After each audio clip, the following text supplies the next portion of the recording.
Today we're being joined by potential AFLW draftee Charlie Adamson. Charlie, thanks for coming on. Pleasure. Thank you for having me. All right, so tell us a bit about yourself, what got you into footy and what type of player you are. Yeah, so I'm probably a bit of a unlikely footy player. So I ventured over to footy from soccer at the end of last year, so December. Yep. I guess for just to give it a crack, really. Kind of fell into my hands. I didn't really play a lot of school sport in school just because of my soccer contracts and not wanting to risk injury. But all my friends came to me in grade 12 and said that they were going to play AFL for a bit of fun. And I thought, why not? My family's never watched it. I've never played it. Don't support anyone. So, yeah, thought I'd just give it a crack. I guess I was just worried I'd get a little bit of FOMO. So did that and then happened to get in touch with the Suns. And they ended up coming to a few school games and gave me the opportunity to join their Suns Academy, which was very cool. So I decided to give that a crack. And then, I was meant to go to America in January. I got a scholarship over there for soccer. So family made a bit of a big sacrifice to decide not to go and to stay here and give AFL a good go. So was able to go through the Suns Academy under Sam Isles, who's an exceptional coach. I'm sure he wanted to tear his hair out a few times in how I kicked the footy. It was a bit of a process, but we got there in the end and then ended up doing the coach league with the Sunnies girls, which was amazing, such a good squad, and then got picked for Queensland, which was unreal.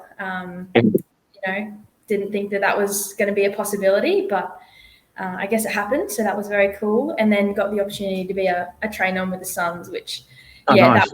It was an unreal experience just to mix in with those girls and experience the caliber of players that they are, and I guess learn off them and the craft that they have. Obviously, coming from an already high-level environment, I sort of already understand what it takes to be at the level that they are. But, it was unreal to see how they go about their day-to-day and how they are as players. So for me personally, I think I'm definitely a hardworking midfielder. I love the footy in my hands and love what I can do with it when I have it. But I also know that if I don't have the footy, I can impact off the ball, whether that's through tackle count or extra efforts or whatnot. So, I would say I'm a pretty physical midfielder, which is crazy coming from a non-contact sport, apparently. So we'll backtrack to the start. So the soccer and the scholarship, how hard was it for it to essentially turn that down to move to footy? When at that stage you said it was just to kind of play with mates at that point.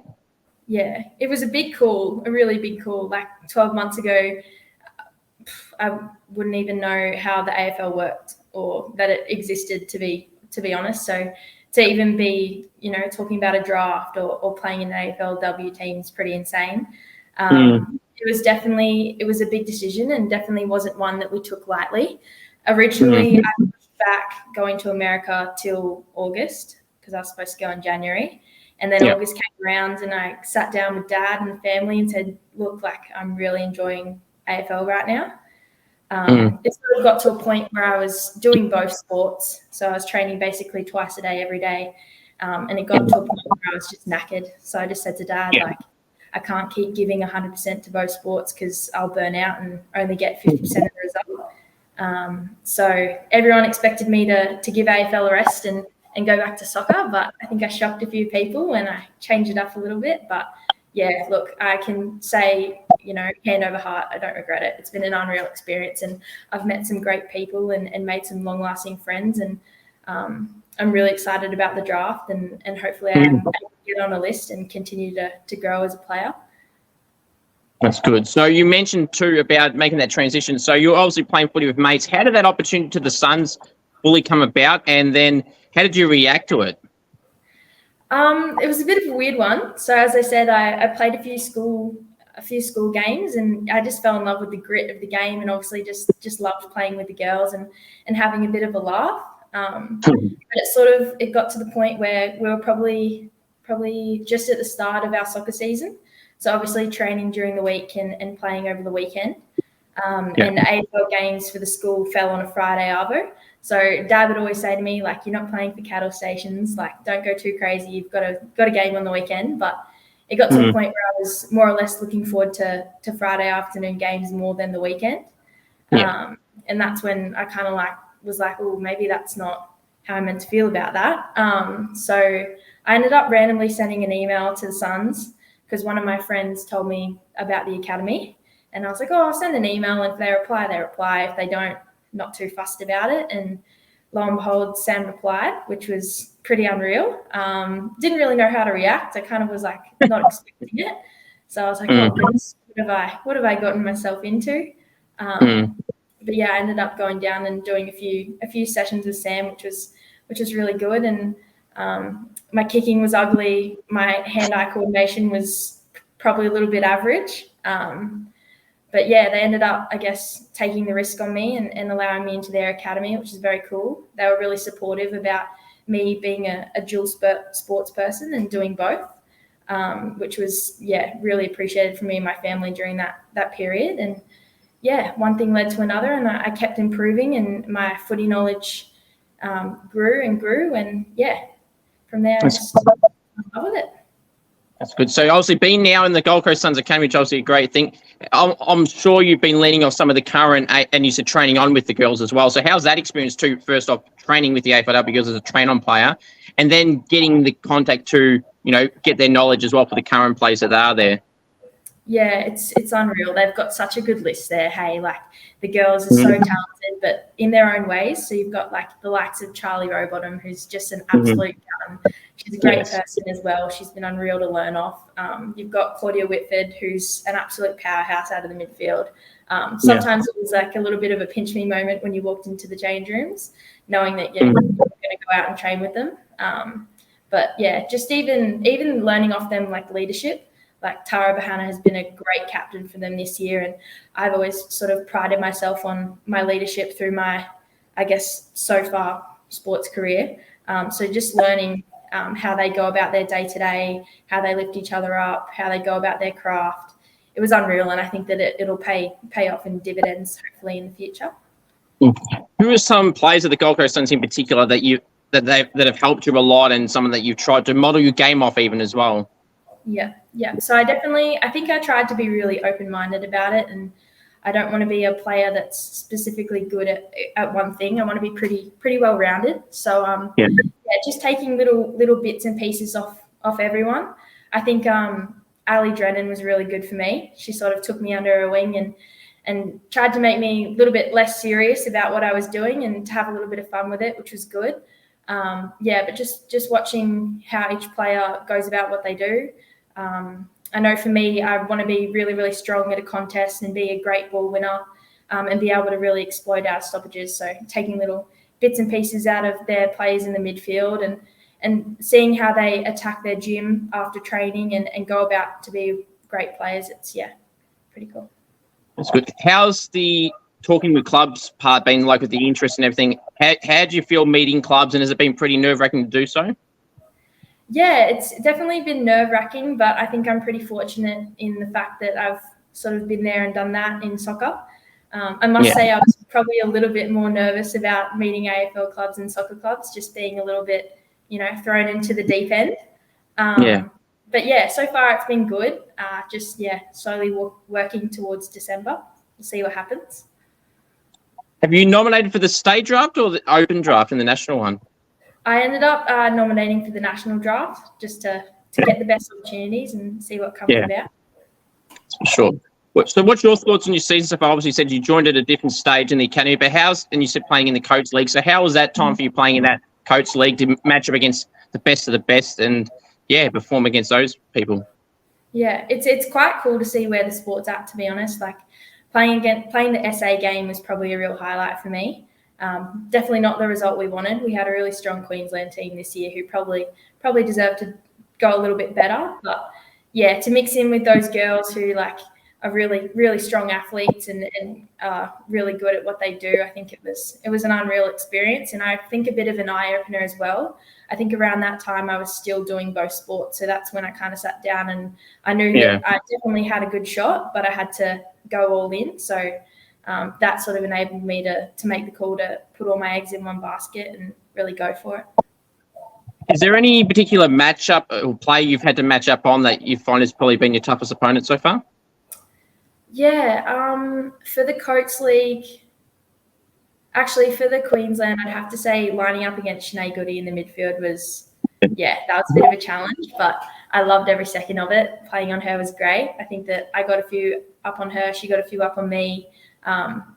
Just what she can do with the ball in her hands. I think she's a really talented player, and it was really good to watch and really good to go back and watch film and learn what I need to do to get better and keep growing as a player. That was really good. Well, it's probably, as I said, good to match up on someone like a star player like she is, and obviously now getting picked up by the Power pre-listed for the draft, and to get that experience now. So then, if you get to that level, that you've already kind of matched up on star players already, so it gives you that experience, I suppose, against them already. Yeah, exactly. Any nicknames you get given at the club that you like or don't like? They started calling me Chucky at the start, but that's actually Charlie Rowbottom's nickname, so that had to go, and somehow they reverted to Woody. Don't know how good that's going to stick, but we'll see. At soccer, I tended to get Char or Chazza, anything really. Pretty stocked in at the soccer one. Any coach's pet at the Gold Coast Academy? Pardon me? Any coach's pet at the Queensland team or the Gold Coast Academy? A coach's pet? That's a good one. I wouldn't say any coach's pets. We all tended to have a pretty good laugh. It was a good group. So we were serious when we needed to be serious, but, the coaching staff and the players were all able to take a good joke. So couldn't really call out anyone in particular. So you mentioned earlier that you didn't really know much about footy and didn't have a team. Do you have a soft spot now for the Suns being a train-on player and being a part of their academy? I definitely do. The whole family supports the Sunnies now. They try to watch every game. They've got a few scarves and a few hats, so Sunny look more like an AFL family, which is good. But the Suns have been unreal. It's been great to mix in and very grateful for the opportunities that they've given me, sort of, I guess, taking the risk on a rookie. It's been absolutely unreal, and the family are all big fans now. What's the best individual game of AFL or footy that you've been a part of so far that you feel that's probably given you your best chance to be potentially picked up in December? I'd definitely say the SA game for Queensland, I think, was maybe one of my breakout games. I think everything sort of just clicked. And I'm definitely a player who I tend to rise in high pressure moments. And I absolutely loved the atmosphere at that game. We were obviously a curtain raiser for the men. So I love playing in front of a crowd and giving a good show. And that was a lot of fun. Have any of the Gold Coast AFLW girls or any girls from another AFLW club given you any advice in this draft period and how to process this period heading into the draft? Yeah, a few of them. A few of them have just reminded me that you've done all you can for the year. Don't freak out about the uncontrollables. Like, it's just more of a waiting game now. So keep your head up. Whatever happens, and we'll just have to wait and see. Have you ever kicked a goal so far in the academy games or for the Queensland team so far? And if you have, what's the best goal you've kicked out of all of them? I managed to kick a few. The best one I kicked was probably I managed to kick one in the SA game, which was a lot of fun. The girls definitely were up and about, but a highlight would have to be probably in one of the Suns games. Just because, playing with those girls, it was a great mix. And I remember kicking one goal and Ella Kalesia running at me, jumping on me, and it was the fourth quarter. So I was knackered and my legs just gave way. So good laugh, but probably one of those games would be the highlight. That's good. So who would you say is the best player in the AFLW right now? Because obviously, and for this year alone to win the medal at the end of the year, because obviously it's really tight. You got Charlie Rowbottom, but you've also got Jazz Garner, Ash Riddell, Ebony Marinoff. There's so many names you can put up there. Laura Gardner. There's so many names. But who would you feel has been the best player this year and will win the medal at the end? Who do you think overall is the best player in the comp? I genuinely think probably going to be a little bit biased, but I think that Charlie Rowbottom's had a cracker of a year. Unfortunate that she couldn't play finals, but she's just been a great player for the Suns, and she's a great person too. So I think that she's she's very deserving. But I think another one that probably goes a little bit under the radar would have to be Claudia Whitford and Lucy Single. Yeah, definitely. Obviously, Lucy's a good tagger as well, and probably the best tagger in the comp as well. Claudia is obviously a decent midfielder for the Suns as well. That actually was going to be a question I was going to ask, but more so about your teammates in the academy. But who's a teammate at the academy or the Queensland side that's a bit underrated as well, that doesn't get talked about as much, that you feel should get a bit more attention? A bit underrated. I'd have to say Josie McCabe. Definitely one that's probably doesn't get as much chat as she could.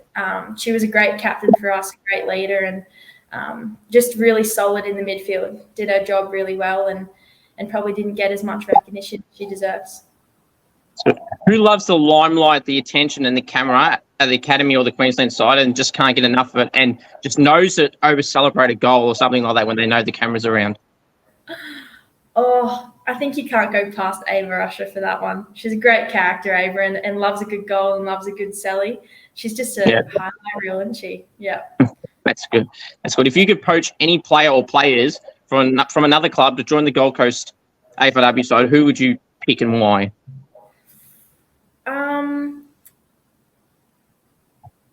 I would poach Zali Goldsworthy from the GWS Giants for the Sunnies. I think she's had a cracker of a year. Yep. She's been very, very strong. And this kind of relates to this question as well, and this may be your answer now that you said that. Who do you feel is the rising star tip for this year? Obviously, you got Zali Goldsworthy, Ella Roberts, Jazz Fleming, Ali Morford as well. Who would you have in that contention? I'd have to give it to Zali, I think. It's a good group of girls. I think they've all had an exceptional year. Obviously, it's been my first year of watching and supporting AFL, but yeah, for me, Zali, she's been an absolute cracker this year for the Giants. What's something someone does at the club that you just cannot stand? Anything that just annoys you? That someone does, like leaving rubbish around, tries scaring people all the time? Anything in particular? Anything that annoys me? There is a little game the girls like to play, so we'll be finishing up a meeting out on the field after training or whatnot, and a few of the girls, you'll be holding a ball and then come over and slap it out of your hands and say ball security. That one's a bit of fun. Sometimes it's a little bit annoying, but it's a good laugh. That's good. I've got a few quick fire questions. I appreciate you coming on. Premiership, interstate premiership tip for this year in the AFLW.